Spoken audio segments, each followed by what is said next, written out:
Welcome to Study IQ. Food supply chain में consolidation हो रही है, जिससे हमारी फूड सिक्योरिटी और फार्मर्स इनकम पे दोनों पे रेमिफिकेशंस होंगे। फूड सप्लाई चेन कंसोलिडेशन आखिर होता क्या है, एंड मोर इंपॉर्टेंटली जो इस समय देश में फार्मर प्रोटेस्ट चल रहे हैं, क्या वो कुछ ऐसा जानते हैं जो कि हम लोग नहीं जानते हैं, या फिर कुछ ऐसे पॉइंट जो कि इतने सटल हैं जिनको समझने में यूजुअली डिफिकल्टी आ रही है। Let's discuss these ideas in our coming video. आप इस समय अपने सामने एक सुपरमार्केट की शेल्फ देख रहे हैं। आप सब लोग विजिट भी करते होंगे, so you probably must have an idea कि वहां पर किस प्रकार का सामान मिलता है। सवाल यह है कि क्या आप जानते हैं कि किसान के खेत से ये सुपरमार्केट तक पहुंचने का जो रास्ता होता है, जो जर्नी होती है, how does it take place and technically who controls it. अगर मल्टीपल कंपनीज इन चीजों को कंट्रोल करती हैं, या फिर सिंगल एक कॉर्पोरेट कंसोलिडेट किए हुए है पूरे मार्केट को from the farm to the shelf, और या फिर from the farm to the consumer. Let's discuss. आपने अभी न्यूज अगर आप रेगुलरली पढ़ रहे हैं तो related to food and corporate consolidation, food chain has increasingly been threatened by the corporate consolidation, या कंसोलिडेशन इन फूड सिस्टम के रिस्क, अपॉर्चुनिटीज और रिस्पॉन्सिबिलिटीज क्या हैं, फूड सिक्योरिटी को कैसा खतरा हो सकता है, और ये जो कंसोलिडेशन जो कि हम बात कर रहे हैं, इससे किस प्रकार से बेसिकली हमारी चॉइसेस को भी लिमिट किया जा सकता है या हो रही हैं। Will discuss this. काफी ऑब्सक्योर टॉपिक है, usually examination point of view से समझना काफी डिफिकल्ट होता है, परंतु आजकल देश के जो मुद्दे हैं एग्रीकल्चर से related, we need to understand some very subtle view points और something which is going in the background, जो कि जनरली बाहर नहीं आता है, क्योंकि ऐसे टॉपिक्स यूजुअली फ्रंट पेज नहीं कवर करते हैं। हम पहले देखेंगे कि आखिर फूड सप्लाई चेन होती क्या है, because that is what the key to understanding this topic is. उसके बाद देखेंगे कि जो ये कंसोलिडेशन है एग्रीकल्चर इंडस्ट्री में, यानी जो कि कंपनी सीड्स बनाती हैं फसल के लिए, अनाज के लिए जो सीड बनाती हैं और जो पेस्टिसाइड्स बनाती हैं, उन कंपनियों के बीच में कंसोलिडेशन चल रहा है दोनों तरफ से, वर्टिकल और हॉरिजॉन्टल। इसके रेमिफिकेशंस क्या होंगे हमारी फूड इंडस्ट्री पर, और इज देयर अ पॉसिबिलिटी कि किसी भी देश की या विश्व की फूड सिक्योरिटी है उसको इससे किसी प्रकार का थ्रेट हो सकता है। Let us check that. अगर आपको इन वीडियोस के पीडीएफ चाहिए तो आप मुझे मेरे टेलीग्राम ग्रुप पे जरूर ज्वाइन कीजिएगा। Also in case you need some opinions, something you need to have a conversation related to particular topic, या आपके दिमाग में कोई और किसी प्रकार का डाउट हो, तो please you can also connect me with me on my social media. Food supply chain simple process ये है कि जो सबसे पहले फसल उगाने के लिए जो काम स्टार्ट होता है और जो बिल्कुल अंत तक कंज्यूमर तक जब कंज्यूम उसको फूड को कर लेता है, इसके बीच में जितने भी स्टेप्स आते हैं उसको फूड सप्लाई चेन कहा जाता है। देखिए, यूजुअली अगर हम सिंपल जानकारी से भी बात करें तो फसल उगाने के लिए सबसे पहले एक बीज की जरूरत पड़ती है। वहां से बीज, फर्टिलाइजर्स, जो पैसा और जो उस पर नॉलेज लगता है, ये बेसिकली हमारी फूड चेन का सबसे पहला हिस्सा यानी कि इनपुट है, जो उसको स्टार्ट करने में जो इनपुट लगता है। देन उसके बाद प्रोडक्शन यानी कि फार्मिंग होती है, किसानी जो की जाती है। उसके बाद फार्मर ऑर्गेनाइजेशन, स्मॉल ट्रेडर और ट्रांसपोर्टर। अनाज उगने के बाद जब ये ट्रांसपोर्टर मिलते हैं, जब अनाज के जो ऑर्गेनाइजेशंस होती है वो उस अनाज को एक जगह इकट्ठा करते हैं, फल फूल सब्जियां सबको इकट्ठा करते हैं। उसकी प्रोसेसिंग होती है, मिलिंग, पैकेजिंग, ड्राइंग, क्योंकि एग्जैक्टली कई बार सीधा कुछ ऐसे खाद्य पदार्थ होते हैं जिनको बिल्कुल सेम जिस प्रकार से वो उगते हैं उसे खाया नहीं जाता है। जैसे दाल हो गई, अब अगर दाल उग जाती है तो उसको थोड़ा पॉलिश करके, थोड़ा साफ करके उसमें से हस्क वस्क भी उतारना पड़ता है। ऐसे प्रोसेस को मिलिंग कहा जाता है। तो फार्म के बाद और कंज्यूमर से या मार्केट से पहुंचने से पहले जो प्रोसेसेस होते हैं उनको कहा जाता है फूड प्रोसेसिंग इंडस्ट्री। बहुत ही महत्वपूर्ण हिस्सा है आजकल हमारे एग्रीकल्चर इंडस्ट्री का। इसके साथ जब ये काम हो जाता है तो स्पॉट मार्केट, होलसेलर्स और कोऑपरेटिव्स, बेसिकली उन ट्रेडर्स के पास लिया जाता है, जो कि ट्रेडर्स इसको होलसेल जो ट्रेडर्स होते हैं, ताकि बाद में उनको वो रिटेल मार्केट्स में या कंज्यूमर्स तक पहुंचा सके। And then it goes to traditional markets, supermarkets और रेस्टोरेंट, जो कि प्राइमरली तीन सबसे बड़े कंज्यूमर हैं फूड के। एक तो जो ट्रेडिशनल मार्केट से जो मंडीज लगती थी, जहां से मम्मी पापा कभी कभी हम बचपन में उनके साथ जाकर सब्जियां खरीदते थे। उसके बाद सुपर मार्केट्स, आजकल जो मोर और लेस शहरों में फूड कंजम्पशन का या फूड बाइंग का मेन स्रोत बना हुआ है। And then obviously the restaurants, जो कि बेसिकली बल्क में इस एग्रीकल्चर इंडस्ट्री के जो भी रॉ मटेरियल्स होते हैं उनको बाय करते हैं। एंड फाइनली ये सारी की सारी चीजें आप तक, मुझ तक, यानी कंज्यूमर्स तक पहुंच जाते हैं। This is what the food supply chain in generally look like. मैं बात कर रहा हूं इस चेन की कंसोलिडेशन की, और दोनों कंसोलिडेशन की, यानी कि वर्टिकल और हॉरिजॉन्टल। हॉरिजॉन्टल कहने का मतलब है कि जब एक इंडस्ट्री हो, जैसे सपोज कीजिए रिटेलिंग इंडस्ट्री है, supermarket, restaurants, traditional market. Horizontal यानी कि एक ही कंपनी काफी सारे मार्केट के पूरे सेक्शन को कंट्रोल करती हो। सपोज कीजिए, हम एग्जांपल के तौर पे समझते हैं कि जैसे वॉलमार्ट हो गया, तो वो वॉलमार्ट एक सुपरमार्केट है और उसका पूरे के पूरे मार्केट पर लेट्स से कि 60% से भी ज्यादा हिस्सा है, यानी 60% से भी ज्यादा फूड है वो वॉलमार्ट के थ्रू जा रहा है। एक हॉरिजॉन्टल इंटीग्रेशन। वर्टिकल मतलब सपोज कीजिए वॉलमार्ट सुपरमार्केट भी है, साथ में वो प्रोसेसिंग इंडस्ट्री भी हैंडल करती है और साथ में वो फार्मिंग इंडस्ट्री के अंदर भी कंट्रोल रखती है, यानी एक वर्टिकल इंटीग्रेशन हो गया, शुरुआत से लेके डाउनस्ट्रीम से लेके अपस्ट्रीम तक। कंसोलिडेशन होती क्या है? आपके सामने इस समय जो स्क्रीन पर दिख रहा है, एक कंपनी नेस्ले बेसिकली इसके आपके सामने जो 30 से ज्यादा ब्रांड है वो कंट्रोल करती है। इन जनरली हमें पता नहीं होता है, पता नहीं चलता है, बट जैसे कि लॉरियल, अब लॉरियल नेस्ले का ब्रांड था, Diesel, Giorgio Armani, Ralph and Lauren, जो कि एक्चुअली में डेनिम ब्रांड्स है, क्लोथिंग ब्रांड्स है, अपैरल ब्रांड्स है, लेकिन उनको भी एक नेस्ले नाम की कंपनी, जिसको हम जनरली फूड इंडस्ट्री के कॉन्टेक्स्ट में देखते हैं, वो इनको कंट्रोल करती है। अब ये जो कंसोलिडेशन है, one parent company controlling several multiple brands is very rampant in nowadays. हमारी स्क्रीन पर इस समय बीच में टोटल 10 ब्रांड आपके सामने हैं, Pepsi, PNG, Nestle, Johnson and Johnson, Unilever, Kellogg's, Coca Cola. लेकिन ये 10 मिलके टोटल 250 से भी ज्यादा फूड ब्रांड्स जो कि हम कंज्यूम करते हैं, वो बेसिकली उनको कंट्रोल करते हैं। This is known as vertical and horizontal consolidation. ये जो चीज हो रही है सेम टू सेम एग्रोकेमिकल, यानी ऐसी कंपनियां जो कि एग्रीकल्चर और केमिकल यानी कि पेस्टिसाइड्स जैसे चीजों में जो ड्वेल करती हैं, उसमें भी हो रही है। मोन्साटो नाम की एक कंपनी, जो कि विश्व की सबसे बड़ी, ऑलमोस्ट सबसे बड़ी एग्रोकेमिकल कंपनीज में है। आप अगर देखें, अगर पढ़ नहीं पा रहे हो तो समझ लीजिए कि 50, 40, 60 से भी ज्यादा लोकल ब्रांड्स, सीड्स के ब्रांड, बीज, खाद, पेस्टिसाइड्स, इन सब के ब्रांड्स को कंट्रोल करती है सिंगल एक पेरेंट ऑर्गेनाइजेशन।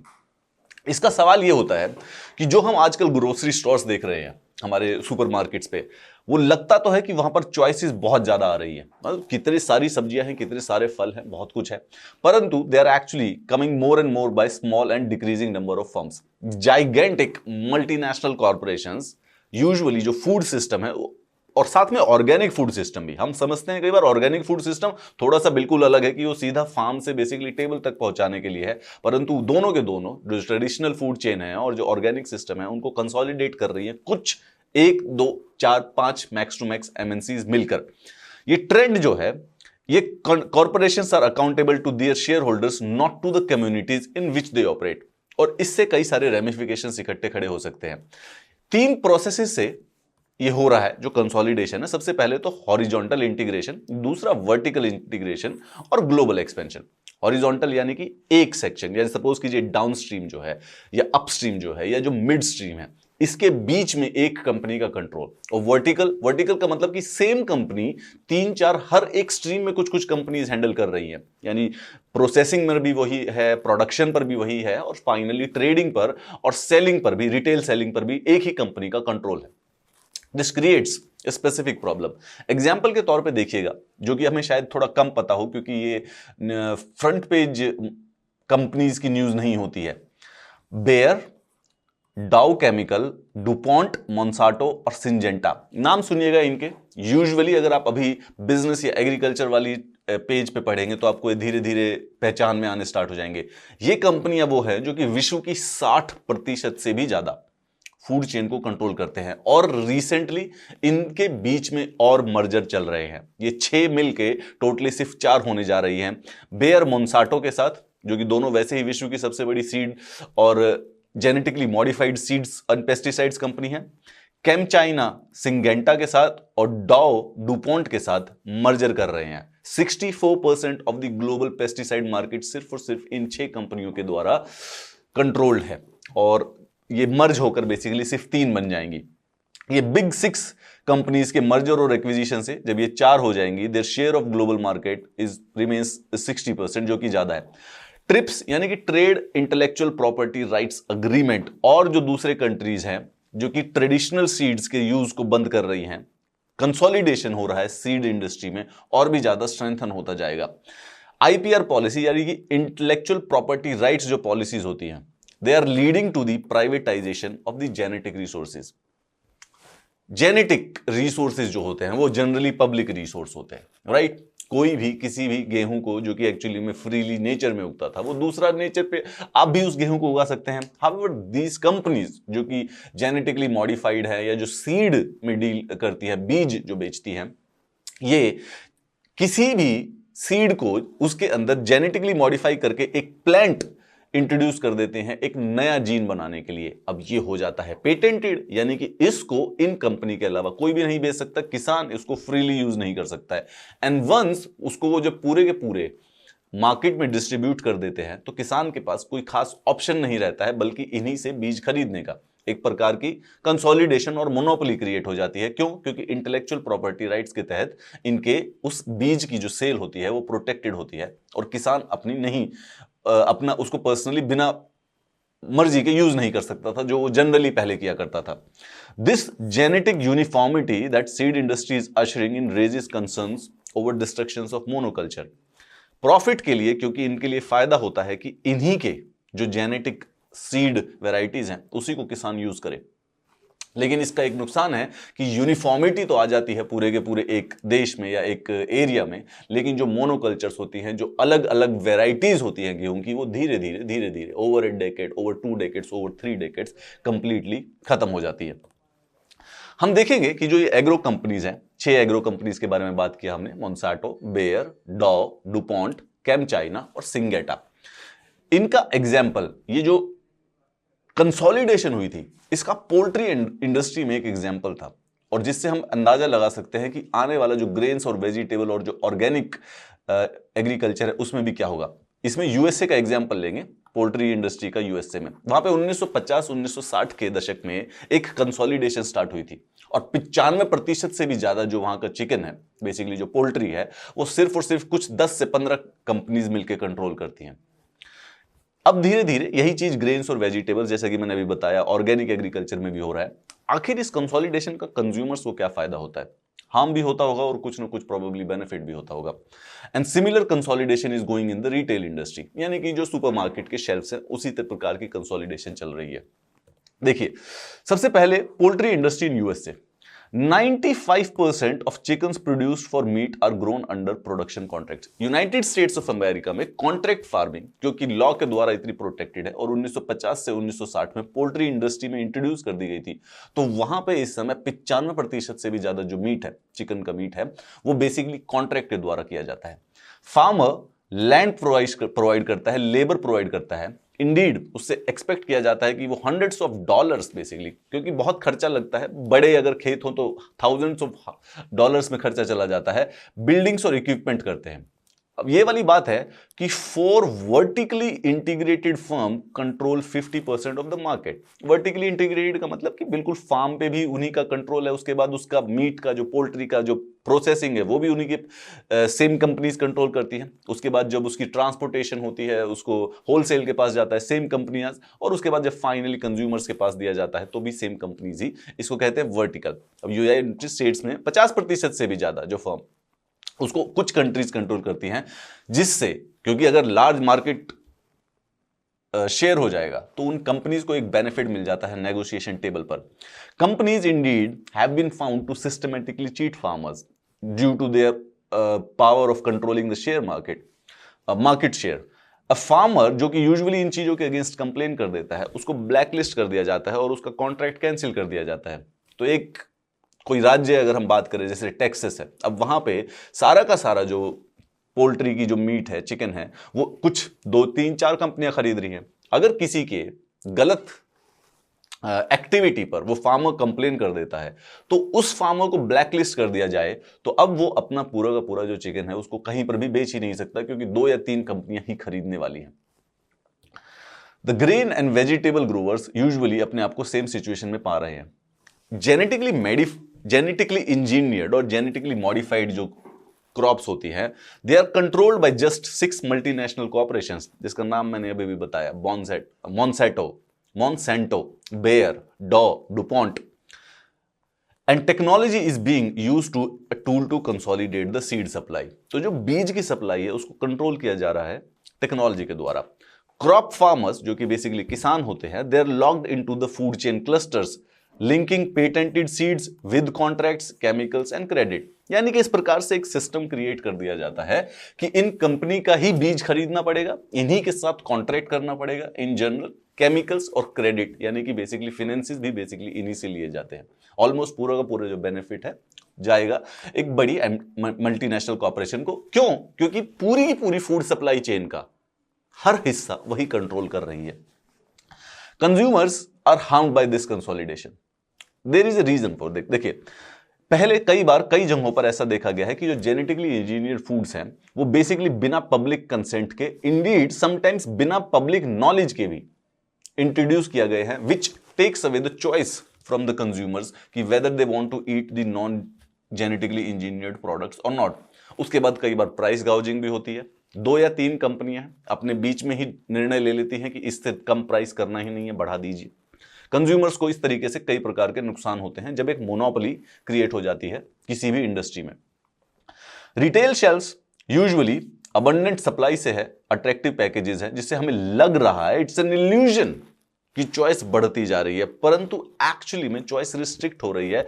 क्यों? क्योंकि ये सारी की सारी जो चीजें हैं कुछ ही कंपनियां मिलकर प्रोसेस कर रही हैं, बस ब्रांड नेम ऊपर से लेबल को बदल दिया जाता है। Their numbers decreasing. The reason, food processing and the retail business is getting concentrated by a handful of companies, so much so that some agribusiness companies have been known to put on shelves similar kind of product under different brand names। मतलब कि same ही चीज है, बस उसके ऊपर level और brand और pricing change कर दी जाती है।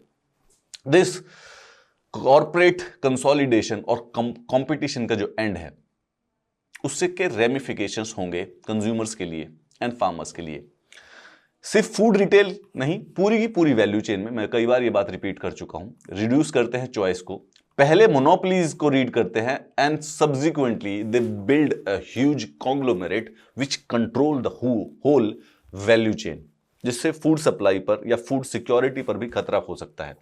कंसोलिडेशन जो है यूजुअली की जाती है फूड को चीप रखने के लिए, जो कि जितने भी सोशो इकोनॉमिक या एनवायरमेंटल कॉस्ट है उनको एक्सटर्नलाइज कर देता है। एक सिंगल कंपनी अगर सारी चीजों को कंट्रोल कर रही है, सो कहीं ना कहीं पर स्केल की वजह से, इकोनॉमीज ऑफ स्केल की वजह से प्राइस थोड़ा सा कम आता है एक जगह पर। So that's the first benefit. However, ये जो है ये बढ़ता जाएगा और increasing concentration of food power in the hands of the few companies. परंतु जो ये चीप फूड है इसकी जो कॉस्ट होती है वो सबसे ज्यादा आती है हेल्थ पे, क्योंकि हम एक ही प्रकार का खाना खाए जा रहे हैं, and environmental, massive environmental destructions, क्योंकि हर तरीके की जो वाइड वेराइटीज ऑफ क्रॉप्स हैं दे गेट लॉस्ट। इसकी वजह से it also results more importantly in the suffering of farmers who are denied their rightful income for what they produce. This leads to a worrying situations जहां पे farmer agriculture को quit कर देती है और सिर्फ कंपनीज उन पूरी की पूरी लैंड्स को, उस एग्रीकल्चर को टेक ओवर कर लेती है। Is this what Indian farmers have been talking about? हमने आज जो बात की है बेसिकली वो इस चीज से रिलेटेड है कि एग्रोकेमिकल इंडस्ट्रीज में कंसोलिडेशन हो रही है, दोनों की दोनों, वर्टिकल और हॉरिजॉन्टल, जहां पर कुछ कंपनियां बेसिकली पूरी की पूरी ग्लोबल फूड सप्लाई चेन को कंट्रोल कर रही हैं, राइट नाउ कर रही हैं, और उनके बीच में मर्जर्स और एक्विजिशंस और बढ़ रहे हैं, तो वो जो कंसोलिडेशन है और ज्यादा स्ट्रांग होती जाएगी।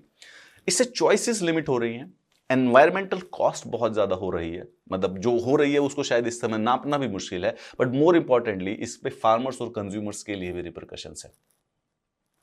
The question stands that is this what the farmers have been talking about? Do they know something which we don't? Well ये बात आगे के लिए है। हावेवर अगर हम इसको देखें, इसको एज ए क्वेश्चन पूछा जाएगा, तो कभी अगर आपसे एग्जाम में डील करते हैं तो फूड सप्लाई चेन कंसोलिडेशन से रिलेटेड सवाल पूछा जा सकता है कि what is, how is it taking place, और इसके क्या रेमिफिकेशंस हो सकते हैं एनवायरमेंट एंड फार्मर इनकम पे। ठीक है, कैन इट इंक्रीज, क्या ये बेनिफिशियल होगा।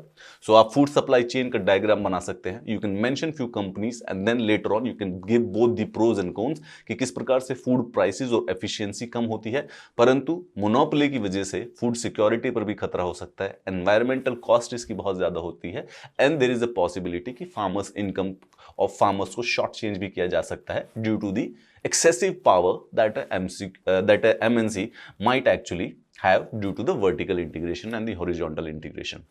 If you need the PDFs for these videos, you can definitely join this Telegram channel जहाँ पे इन सब के वीडियोस के PDFs अवेलेबल हो जाते हैं। In case you need some political opinion, या फिर अगर आप मुझसे बात करना चाहते हैं किसी और मुद्दे या मसले पे, so you can also connect with me on my social media.